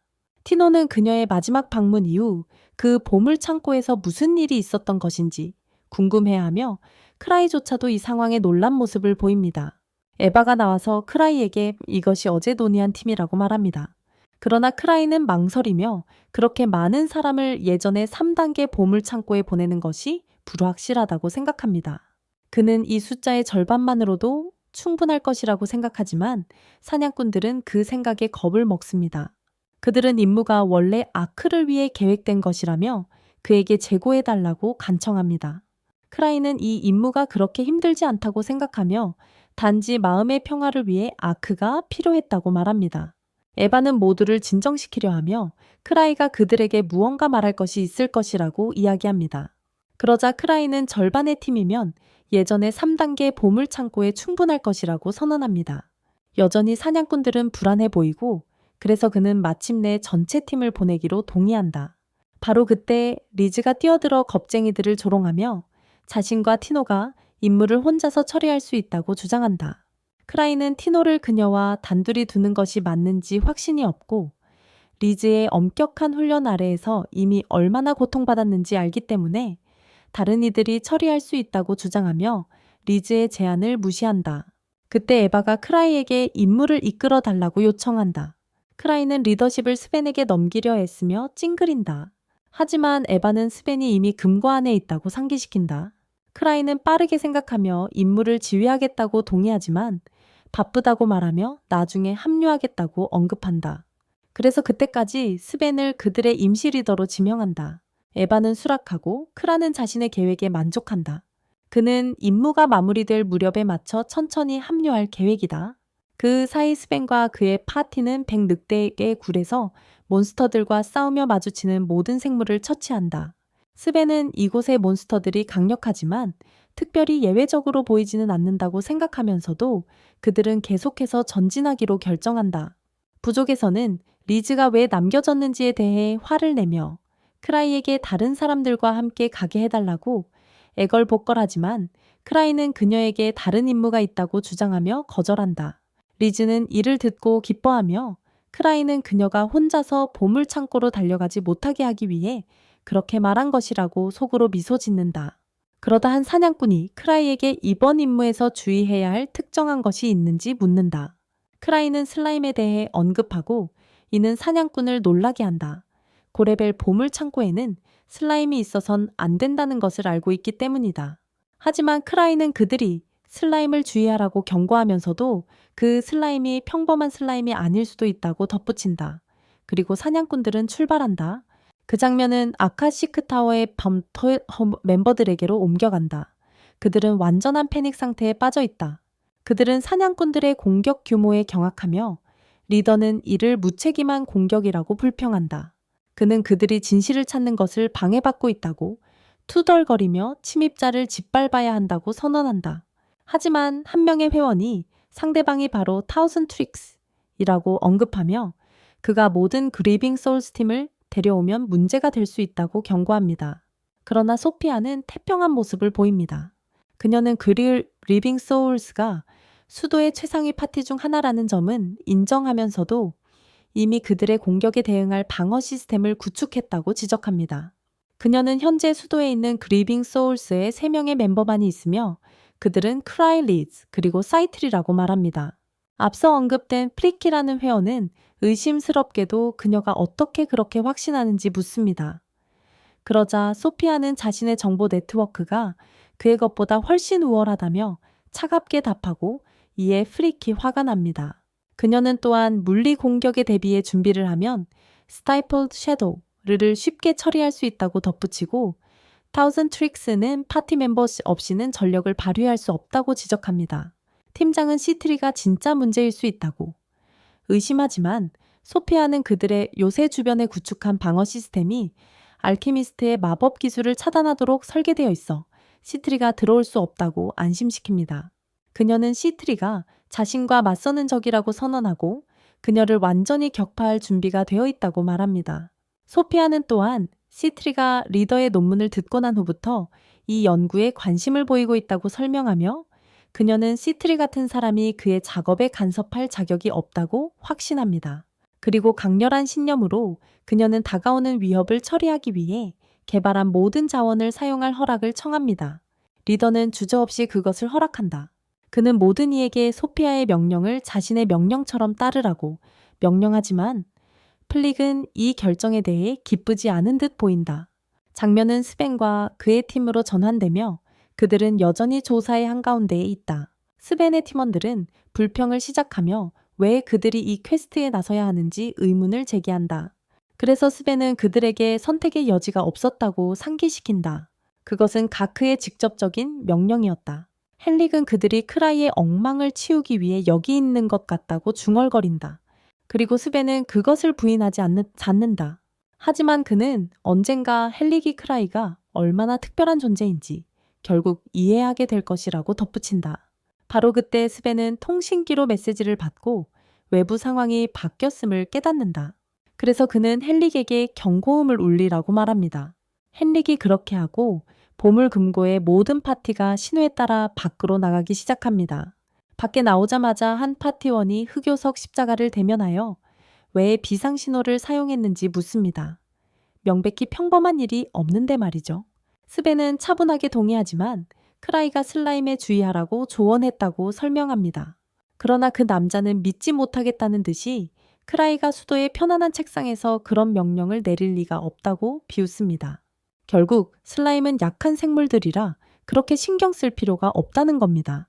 그러나 스벤은 모두를 걱정해서 경고음을 울렸다고 차분하게 답하며 진행하기 전에 지원을 기다리는 것이 나쁠 것은 없다고 덧붙입니다. 팀은 여전히 고급 보물 금고에서 슬라임이 나타날 것이라는 생각을 이해하지 못하고 있습니다. 스벤은 이상한 이야기를 꺼내며 한 번 크라이가 그들을 꽃구경 파티에 초대했지만 시 외곽이라 모두 무기를 가져오라고 인시스텟 했던 일을 회상합니다. 무례한 남자는 눈을 굴리며 왜 스벤이 지금 꽃구경 이야기를 하고 있는지 궁금해 합니다. 스벤은 그들이 방문한 곳이 이제 보물금고라고 설명한다. 그리고 그는 그들이 실제로 금고가 나타나는 것을 본 적이 있는지 묻는다. 지옥이 지구에서 터져나오는 것과 같다고 그 남자는 스벤이 악명 높은 감옥 정원을 이야기하고 있음을 깨닫는다. 스벤은 1000가지 속임수가 이런 것들을 예측하는 방법이 있다고 덧붙인다. 그는 크라이에게서 정보를 더 빨리 얻기 위해 통신석에 꽤 비싼 값어치를 지불했다고 언급하며 그로부터의 정보는 매우 귀중하다고 말한다. 클랜 건물로 돌아오자 리즈는 크라이에게 언제 나갈지 신나서 묻는다. 지난번에 자신의 진짜 힘을 보여주지 못했기 때문에 그 앞에서 싸우고 싶어 한다. 크라이는 마지막 순간에 합류할 생각이었지만 이제 적절한 타이밍을 맞추는 것이 어려울 수 있다는 것을 깨닫는다. 바로 그때 시트리가 도착하고 리즈는 그녀가 이렇게 빨리 돌아온 것에 놀란다. 하지만 시트리는 자신보다 더 빨리 돌아온 사람에게서 듣고 싶지 않다고 반박한다. 시트리는 크라이가 도움이 필요할 것 같아 서둘러 돌아왔다고 덧붙이며 적들이 더 강해지기 전에 지금 적들을 처치하라고 촉구하며 불안함을 드러낸다. 그때 그녀는 그를 따로 이야기할 수 있도록 옆으로 끌어냅니다. 한편 가크는 스스로 백늑대를 만나러 갈 준비를 하고 있습니다. 킨다는 그를 막으려 하지만 그는 은퇴했다는 것을 상기시키며 그녀를 무시하고 리즈에게 망신을 당할 수는 없다고 말합니다. 킨다는 그가 성인일 수 있지만 여전히 어린아이 같다고 한숨을 쉽니다. 그때 시트리가 가크에게 요청하러 옵니다. 가크, 시청해주셔서 감사합니다. 다음 부분을 놓치지 않으려면 구독하세요.